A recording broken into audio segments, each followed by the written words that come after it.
Ireland, one of Europe's most green and mysterious islands. Céad Míle Fáilte, 100,000 times welcome.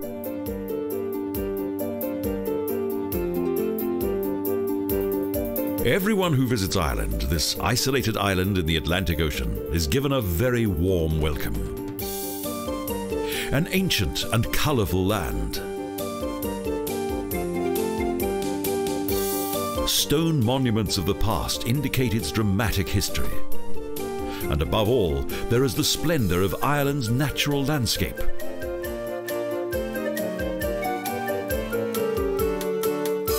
Here there are the remains of several ancient cultures that date from the Ice Age to early Christian times, as well as wild coasts and remote rivers, plus a hectic city life.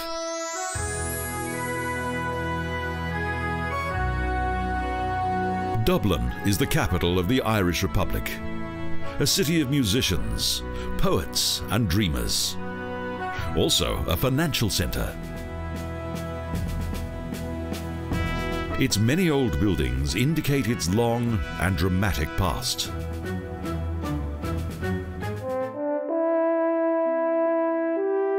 Dublin was founded by the Vikings within a wonderful valley, where the River Liffey flows into the Atlantic Ocean.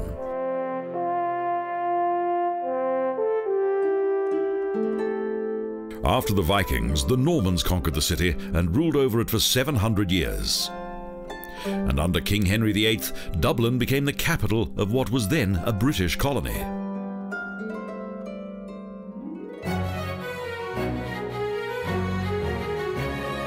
Trinity College is Ireland's oldest and most venerable university.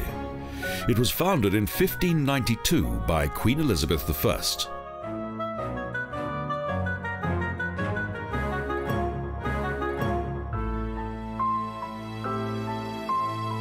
Merrion Square consists of a number of fine old buildings and the famous Dublin Doors, impressive reminders of the golden 18th century.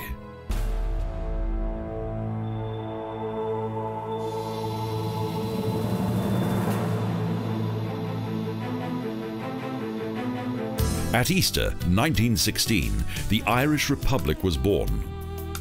The General Post Office, a national sanctuary.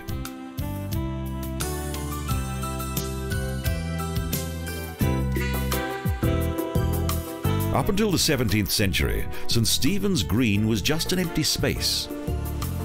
It was subsequently surrounded by Georgian houses and became the largest square in Europe.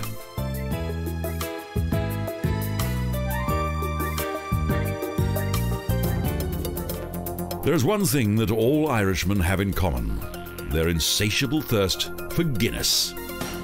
Thus, it is essential to visit the famous Guinness Brewery. St. Patrick Cathedral is the largest church in Ireland. At 93 metres long, it's the longest medieval church in Ireland. Legend has it that St. Patrick baptised the first Christians here.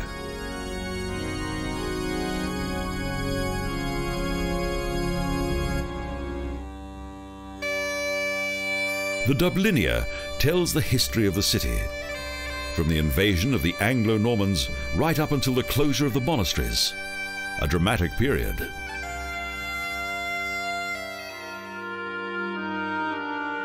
Today, Christchurch Cathedral is also part of the Church of Ireland. It was founded in 1038 by Dunan, the first Bishop of Dublin.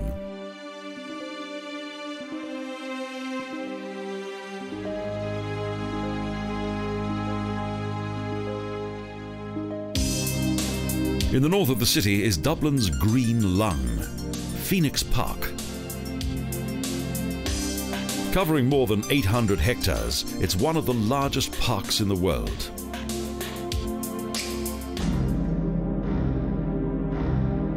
Today, Kilmainham Jail is a national monument dedicated to Ireland's dramatic past, the so-called Freedom Fighters' Prison.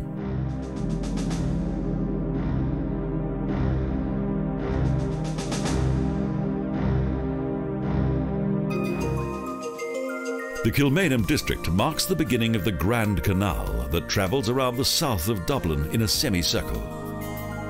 A fine example of the engineering skills of the 18th century. The former warehouse of Jameson's distillery now features a whisky factory. Here visitors can learn about the production of this remarkable spirit.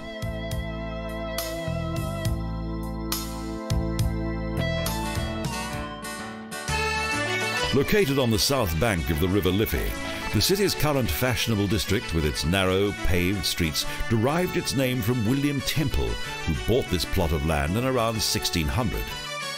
Bursting with pubs and music, this most hospitable city is a wonderful combination of lively city life and infectious Irish blarney.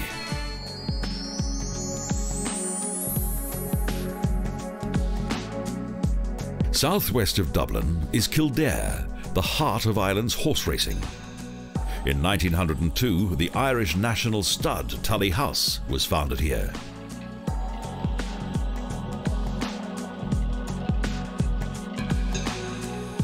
Rich and eccentric Scottish brewery heir Colonel William Hall Walker had the idea of creating a unique horse breeding scheme that would be based upon astrological calculation. He purchased a small farm on the edge of the city, and numerous landscape gardeners were engaged to extend it.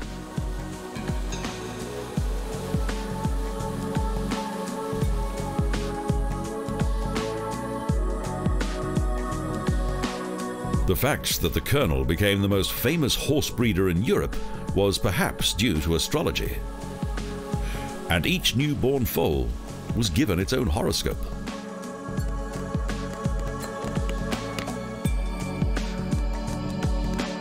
His success was indisputable. His horses won all of Ireland's classic races.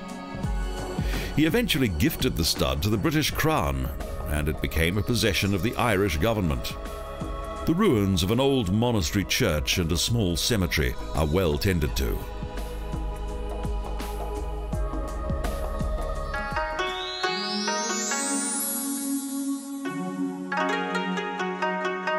A particularly special feature of this area are the Japanese gardens that were created between 1906 and 1910.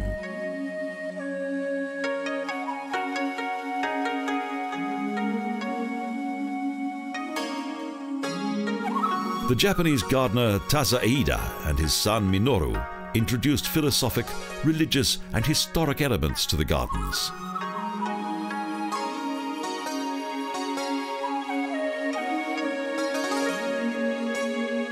The Garden of Life symbolizes the development of man from birth to eternity, along with many of the dangers that may be encountered on the path to happiness and enlightenment.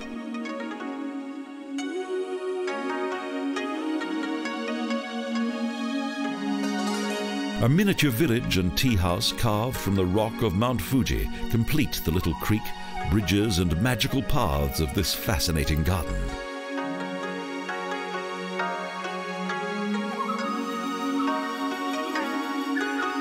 It's hardly surprising that these old gardens have gained international fame and are one of the most beautiful Japanese gardens in Europe.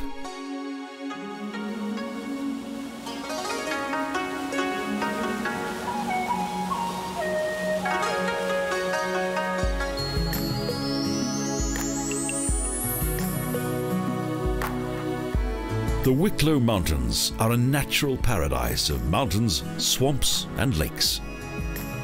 Beautiful valleys and a fascinating mountain landscape to the south of Dublin.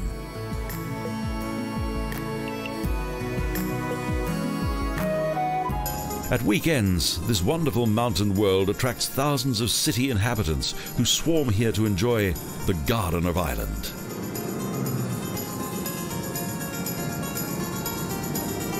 Romantic roads lead through the mountains. They were laid by the British to help them hunt for the rebels that hid in the mountains. The climate of this remote region is influenced by the Gulf Stream, never too cold and always humid. However, sudden changes in the weather are common here.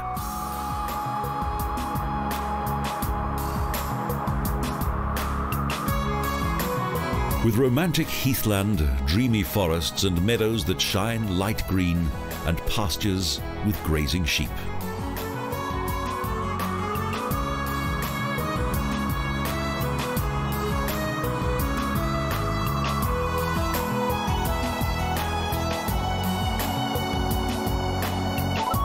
In the lower region, milk cows and large herds of sheep graze in the lush green meadows that flourish due to the good climate.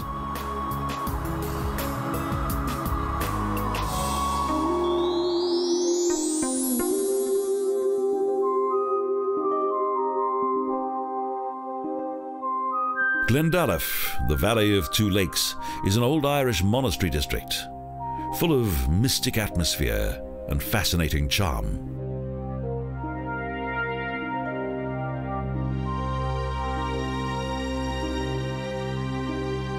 In around 570 AD, holy Kevin appeared in this valley and founded a hermitage. It later became the monastery town of Glendalough.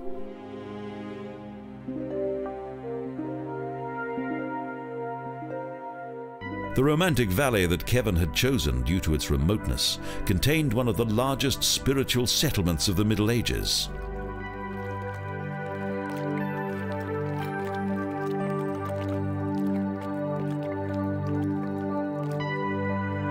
What was tantamount to a university town of the early Middle Ages originated, and around 3,000 monks, scholars and students lived here.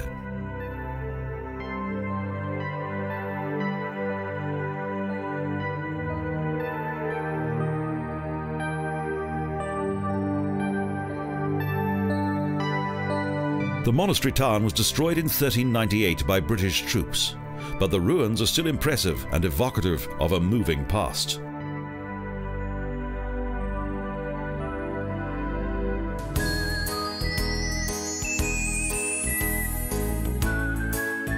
Wicklow is the capital of the province of the same name, and is also the region's centre of tourism. An amicable small town that is proud of its famous sons. Robert Halpin, who installed the first transatlantic cable from Valencia Island to Newfoundland. And some of those who fought for Ireland's independence, Holt, Byrne and Dwyer. The old prison has been restored and is now a popular visitor attraction. It gives a good insight into the hardships of prison life.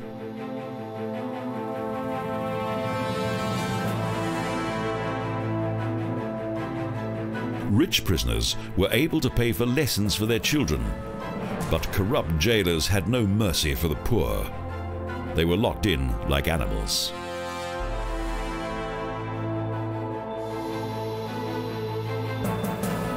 In most parts of Ireland, the rebellion ended in September 1798, but not in the district of Wicklow. Here, Michael Dwyer did not surrender until 1803. As the rebellion against the British failed, in spite of the help of French troops, most of the prisoners were transported to Australia on what were known as hell ships.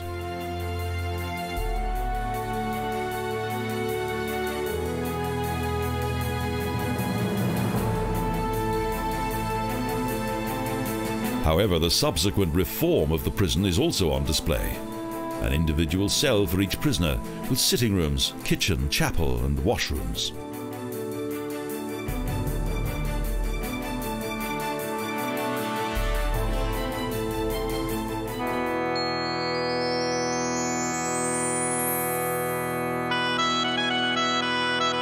In the Irish National Heritage Park, replicas of Ireland's cultural heritage have been lovingly constructed within a peaceful swamp area.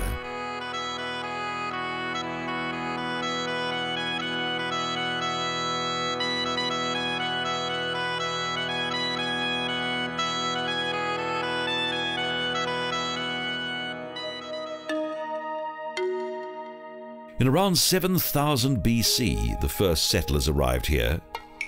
They were hunters and gatherers and used tools and weapons carved from stone, wood, and bones.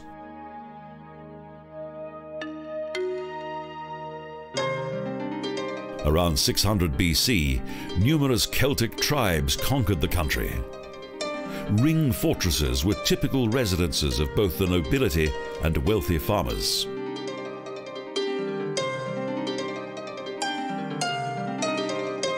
From the 5th century AD, the country was introduced to Christianity by Holy Patrick, a fact highlighted by a replica of an early Christian monastery complex.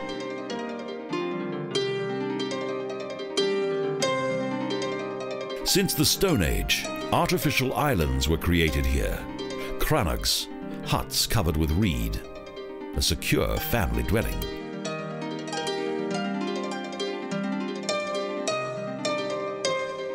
However, savage Viking tribes from Denmark invaded.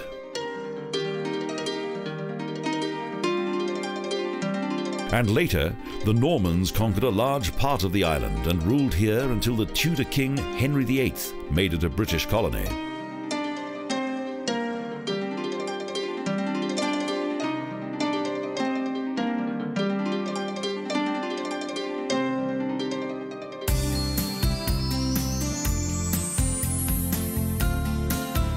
Wexford is situated in the southeast of the island, a busy provincial town at the mouth of the Slaney.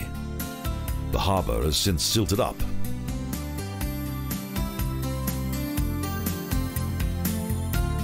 Founded by the Vikings, the Normans later transformed it into a flourishing centre of trade. The town's typical alleys and buildings are a reminder of its prosperous past. The last remaining tower of the former fortification complex indicates how powerful this city once was. Nevertheless, Oliver Cromwell conquered it in 1649. Close to the tower are the ruins of Celtic Abbey. A noblewoman founded this abbey in honor of her husband, whom she thought had perished in the Crusades.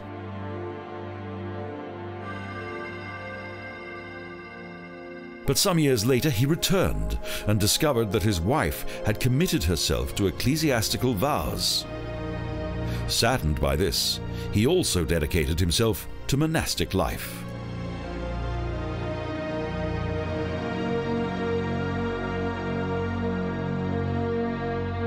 Terrible things once took place here. Oliver Cromwell killed 5,000, and during the rebellion, British soldiers speared the town's inhabitants and threw them into the sea.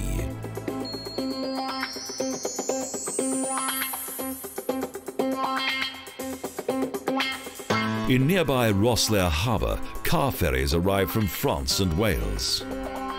In addition to the commercial traffic, the harbour is also the start and end point for many visitors to Ireland.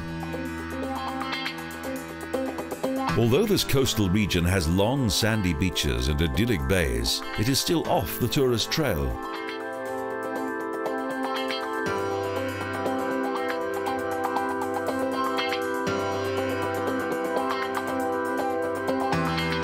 Small boarding houses and hotels compete for the few tourists that come here. But the view across the harbour is not exactly inspiring. Ireland isn't famous as a paradise for bathers.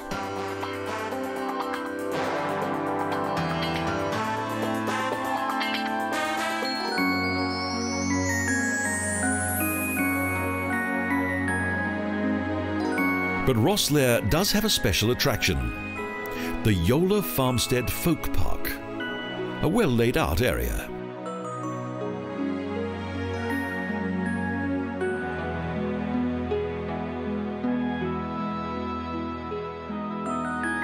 Back to the Irish village life of the 18th century, to a time when the windmill made the arduous life of the farmer a little less strenuous.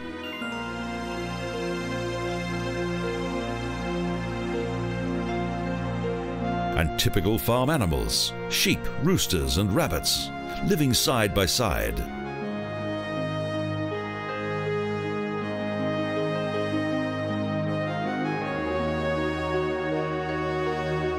There are farmhouses, a church and a school. They provide a good insight into the daily life of bygone times.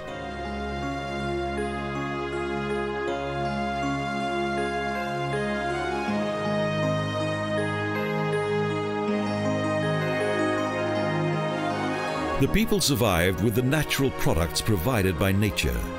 They cultivated and harvested the land.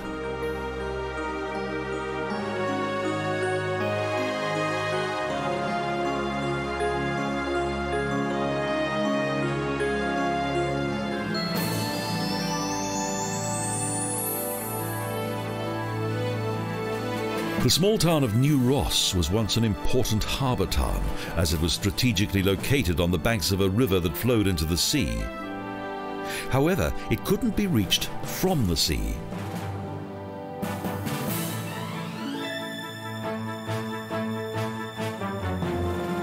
Today, the Dunbrody famine lies at anchor here. An authentic reconstruction of a passenger ship dating back to 1845.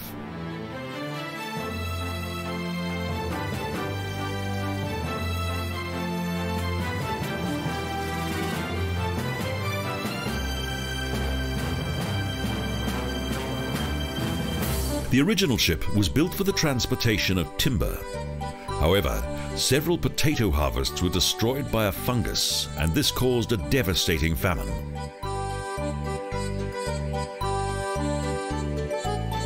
So over 1 million people left Ireland with the hope of a new life elsewhere.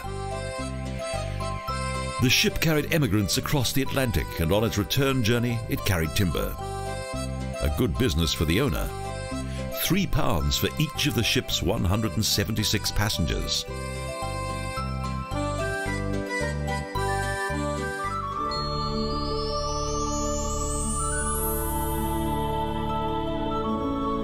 Joepoint Abbey near Thomastown dates back to the 12th century. It's one of the most beautiful Cistercian ruins in Ireland.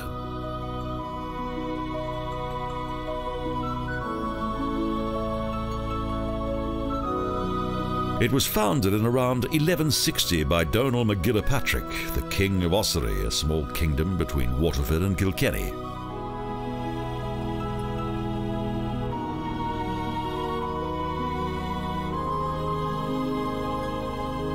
The Cistercians built the monastery in characteristic style. One of the stone sarcophagi is said to contain the bones of Holy Nicholas, who was buried here by the Crusaders. Especially interesting is the filigree stonemasonry in the arcades. Each column is decorated with its own unique design.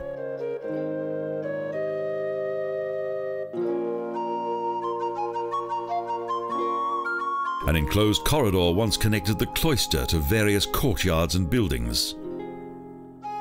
The monastery was occupied by monks for 4 centuries. The figures on the twin pillars are particularly beautiful. They depict bishops, knights and ladies, as well as imaginary beings.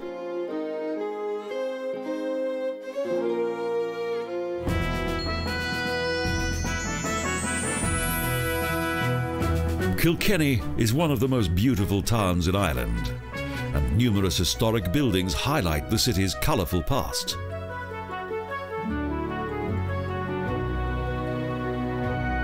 Since the end of the 12th century, Kilkenny Castle, that is located close to the Nore River, has been the town's most prominent landmark.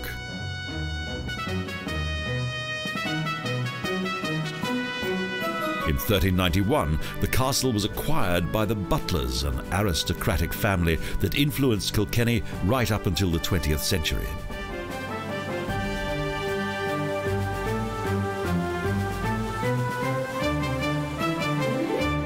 Another attraction is the old town itself, with its colourful buildings and picturesque maze of tiny lanes that are ideal for a leisurely stroll.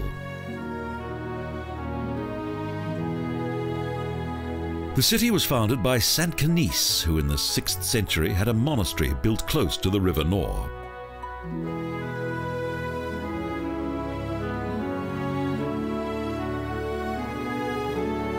Rothe House was built by the influential and wealthy merchant John Rothe. It served as both a business and a family residence.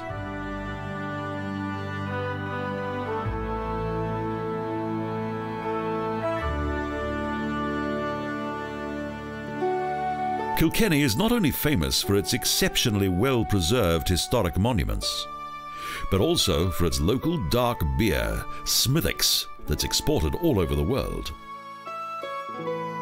Since the 13th century, the oldest part of the city has been dominated by a mighty cathedral.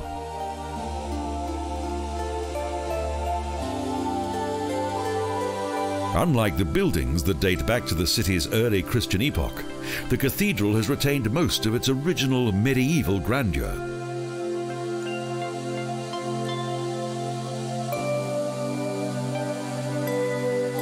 Kilkenny is rightly called the jewel of the Irish Middle Ages.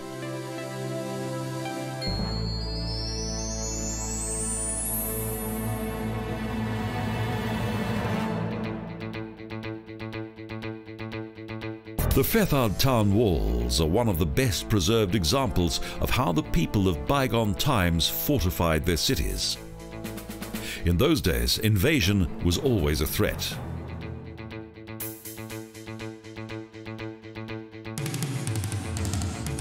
Ireland was Christianized, the Vikings were defeated, and the British installed the Normans as governors.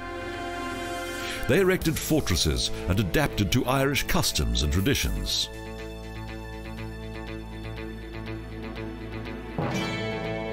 The British Tudor king Henry VIII also declared himself to be King of Ireland.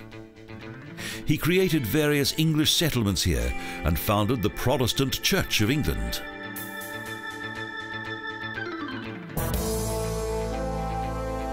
Conflict was inevitable. The Norman Irish upper classes were savagely driven out by the Catholics, and foreign rule meant harsh discrimination.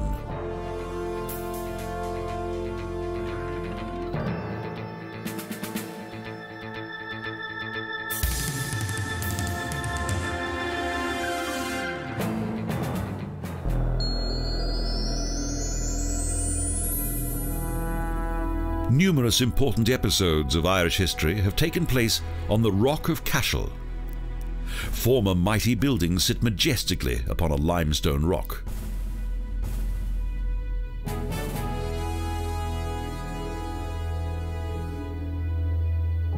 Here kings were crowned and the clergy had its main seat, silent witnesses to the power of kings and medieval bishops. The national sanctuary of Ireland.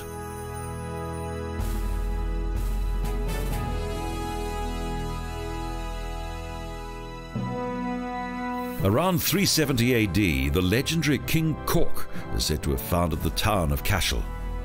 He also had the first fortress built here.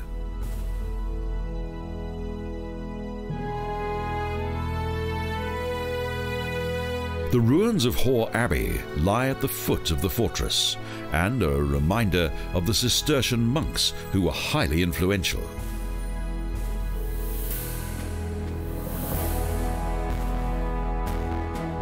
For centuries, the kings of Munster ruled from here. They constantly competed with the kings of Tara until Brian Bock was crowned as the first High King. The fortress later became the seat of the bishop. Ireland's church constitution was created here, and its main features are still valid today.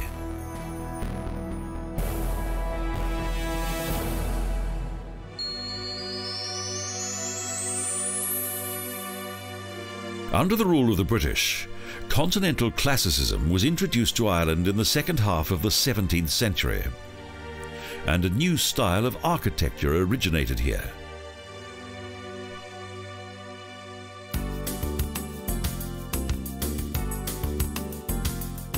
The residences of the British aristocracy were built according to the architecture that was fashionable in England, a mixture of Renaissance and late Baroque.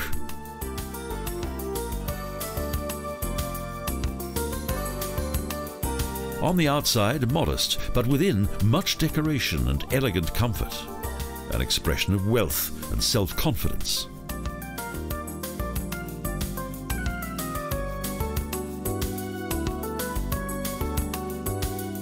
large entrance halls with open stairways and generous fireplaces, as well as wooden wainscotings, stucco work, marble and glass.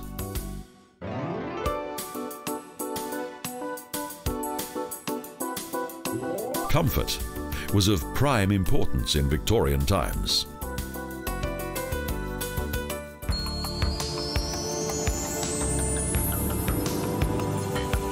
A road with magnificent views, the famous Ring of Beara, travels through a romantic coastal area. And at the beginning of the 19th century, it was well travelled by the aristocracy. The huge variety of almost subtropical looking flora that is favoured by the Gulf Stream makes this journey a truly splendid experience.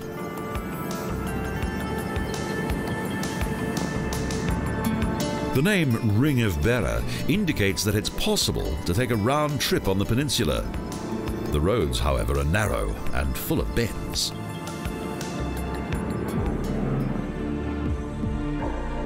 The landscape is wild and unspoiled, in every shade of green, and with small rivers and lakes. Here, the meaning of the word paradise has been redefined.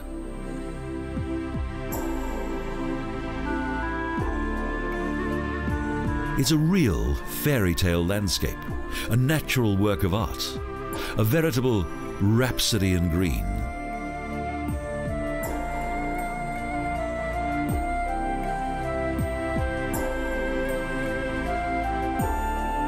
And within these peaceful surroundings, sheep graze contentedly.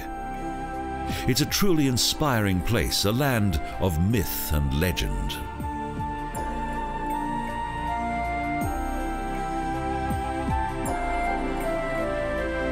Milk cows idly observe visitors, chewing the cud from dawn till dusk.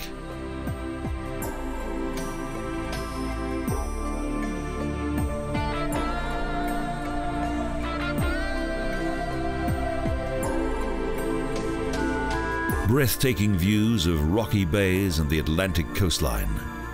This rainbow country flows into the distant horizons of the turbulent Irish Sea.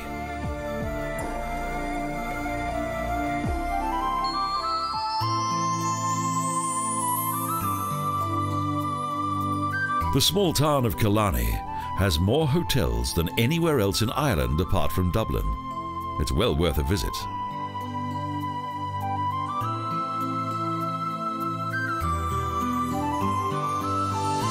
The most visited town in Ireland has no sights of its own. It's a starting point for sightseeing and has good facilities. Here, the holiday season lasts throughout the year.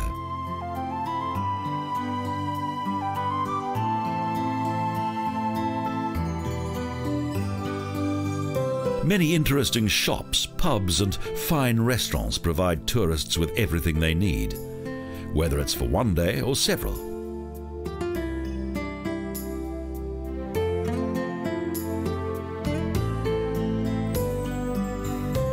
A few narrow lanes with their old houses are reminiscent of the town's peaceful past, and horse carriages transport passengers to the nearby Kilkenny National Park.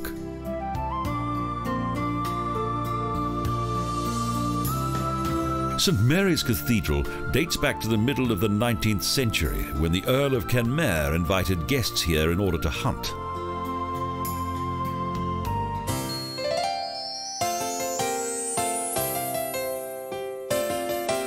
The Dingle Peninsula in the southwest of Ireland is well known as one of the country's most scenic locations. It's also a region with a fascinating history.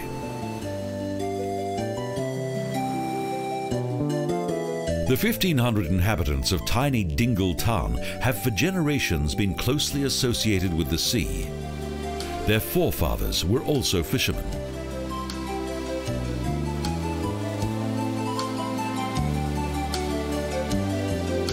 But for some years, Dingle has also had another attraction.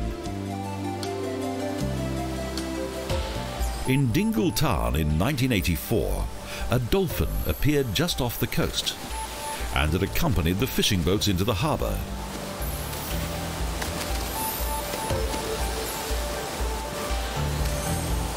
thousands of visitors have been captivated by fungi.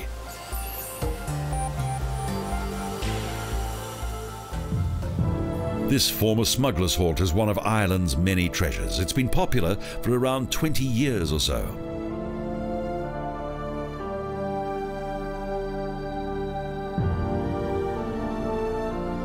The peninsula has been inhabited for 6,000 years, so it's hardly surprising that the region is so rich in history.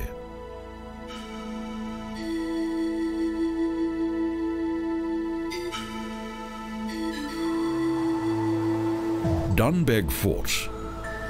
Archaeology has shown that it dates back to the 8th century BC.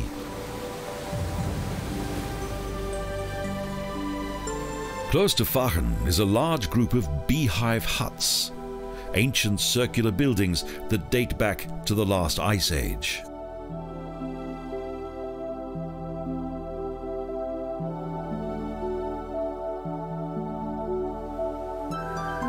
Sleehead Drive leads from Dingle town to the small village of Ventry and the southernmost point of the peninsula.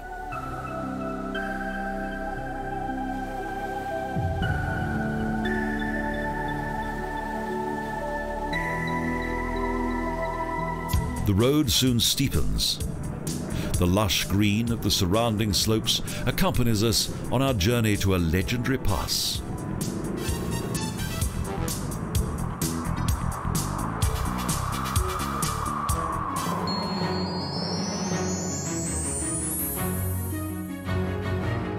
Bunratty Castle is close to Limerick and is the best-known preserved medieval fortress in Ireland. A window into the past with a very dramatic history. It's not a fortress in continental European style, but an imposing 3-story high castle with 4 corner towers and many well-preserved rooms.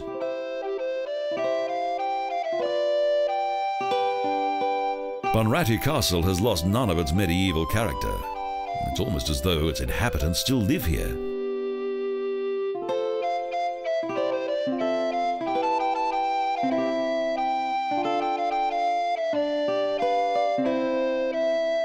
In the past, a nobleman's household contained many servants, and an earl or clan leader had hundreds of domestic servants.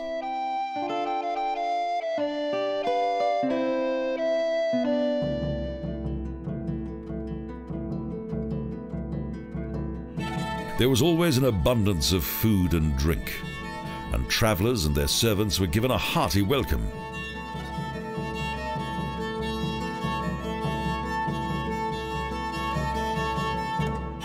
A sheltered courtyard was used for cooking for many hungry mouths.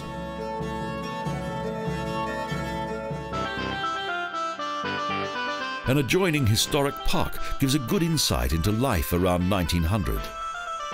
A model village depicts a typical scene of daily life.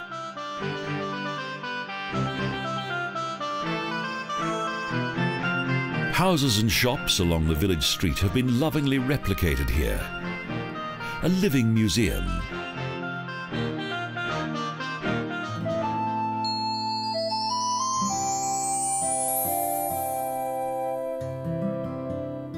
World-famous art historian, collector and archaeologist John Hunt was responsible for this extraordinary open-air museum, the Kragenowen Project.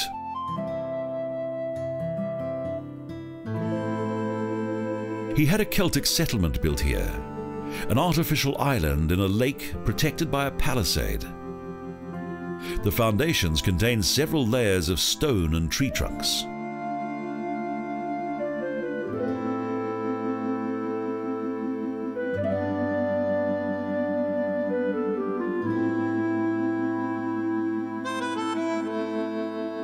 The relics of early history look somewhat unspectacular today.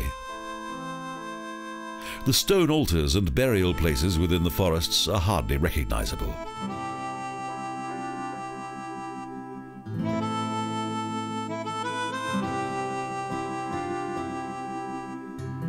Ring forts were the traditional form of settlement of early Christian times.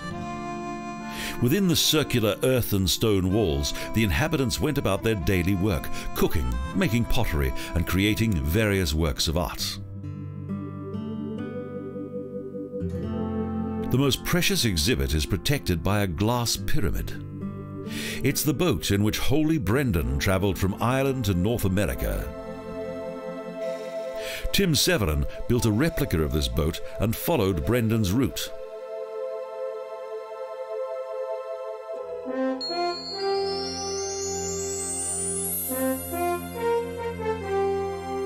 Neptune Castle was built in 1467 by Sean McNamara. He was a member of the local alliance of clans that were known as Dalcassians.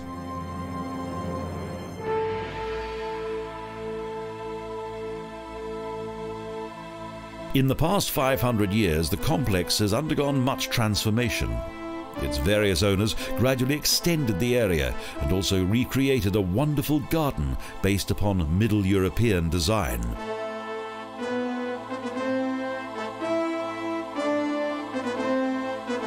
Cromwell's government occupied the castle for some time prior to it being taken over by the McNamaras.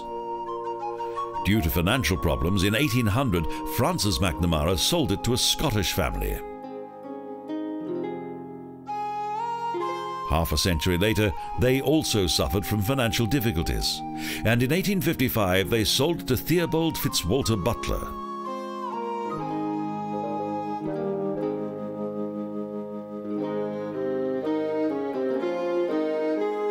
He continued further restoration, and during the struggle for independence, secret Republican meetings took place here. Later, Butler also sold it.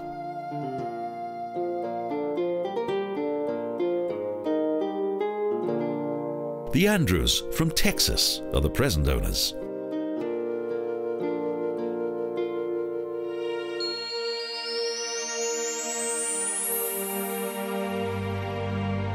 In the village of Quin, between Limerick and Ennis, are the ruins of the Franciscan monastery of Quin Abbey that dates back to 1402.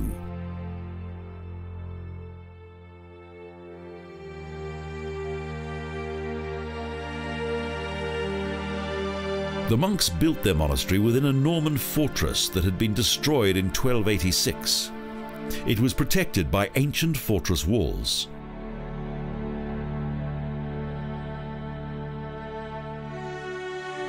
At the beginning of the 17th century, the monks were driven out of their monastery. Yet one Franciscan monk lived there until 1820.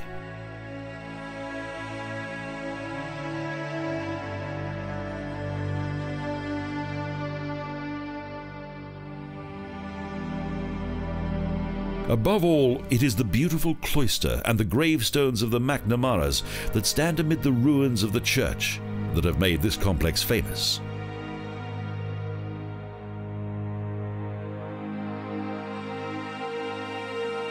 With the introduction of Christianity, the monasteries developed into centers of teaching, education, and the creative arts. The ascetic way of life and a strictly regulated daily regime allowed little freedom.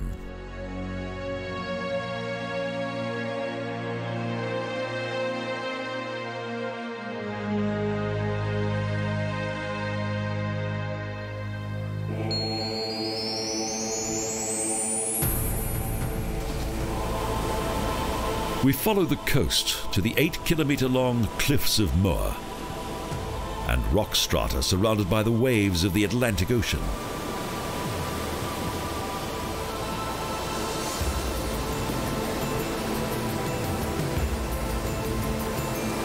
Sandstone and slate struggle against the relentless might of the sea. Here at sea level, it's not quite so threatening.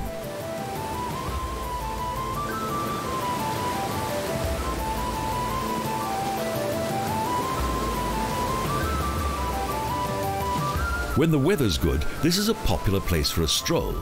However, it's a totally different scene when the weather turns nasty.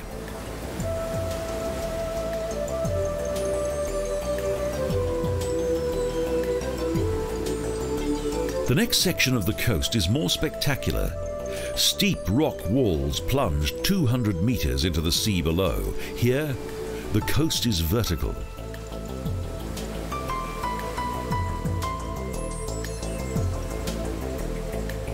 Over millions of years, the strong westerly winds and powerful surf have gradually gnawed away at this coast. The result is a thing of beauty.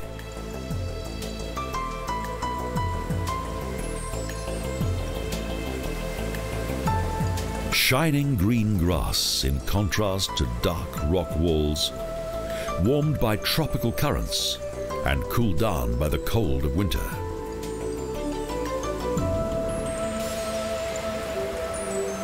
Various pathways lead to a watchtower that provides a fascinating view over the cliffs.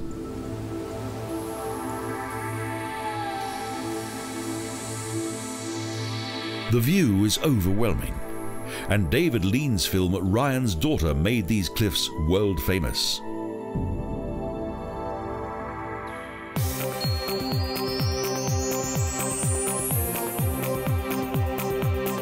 The Blackwater Railway travels through the Blackwater swamps where, with a surface area of 12,000 hectares, the turf is worked for the production of electricity.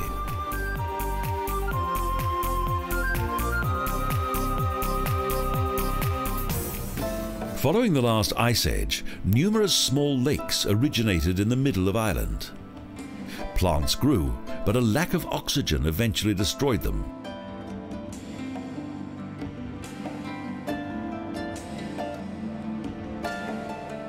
So swamps originated, and the turf is now worked by the inhabitants of this region. Thin layers of the surface are removed.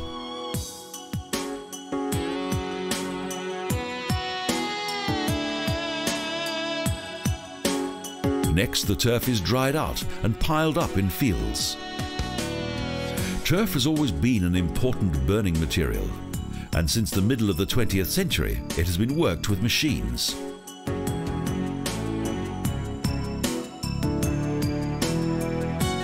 From May until September, the turf is harvested, and after it's been broken down, it's transported on a small train to a power station. 75 tons on 40 trains each day.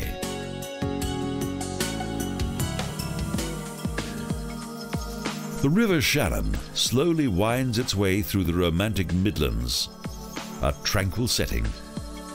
Houseboats travel slowly on the blue-green water.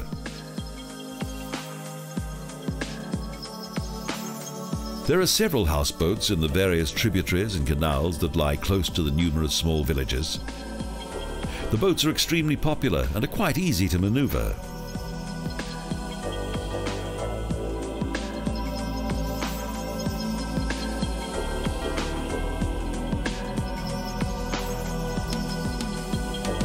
Of the 220 navigable kilometres of waterway, a number of locks must be negotiated. But the marvellous hostelries along the way make it all worthwhile.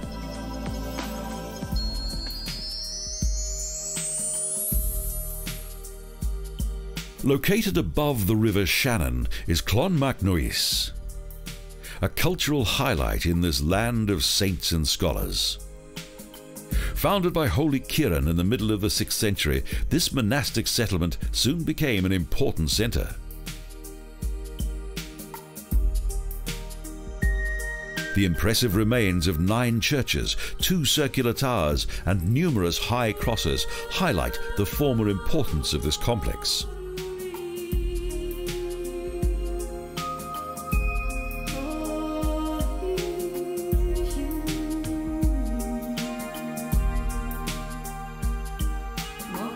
The stone carvings on the gate are particularly interesting, and the Irish high crosses are extraordinary. They mark the monastery complex at each of the 4 points of the compass.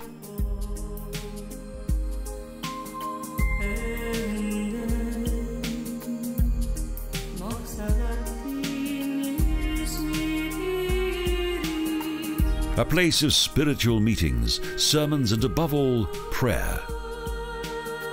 However, the monastery's wealth often caused it to be attacked. Until in 1552, Cromwell's soldiers finally turned Clonmacnoise into ashes.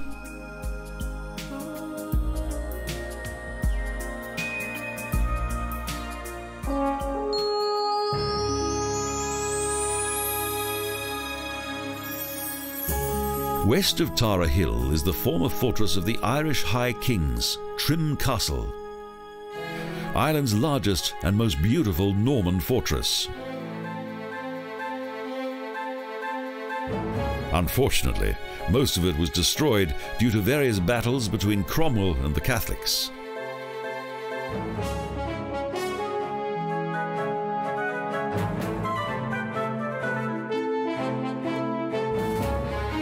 The Normans were masters of fortress construction. At first, they used wood. But due to its flammable nature, timber was replaced by stone as the most important building material.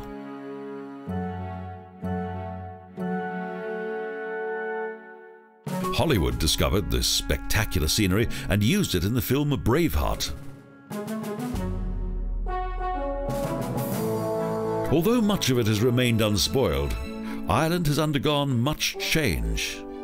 It's a land of great natural beauty, healthy commercial success, and excellent hospitality.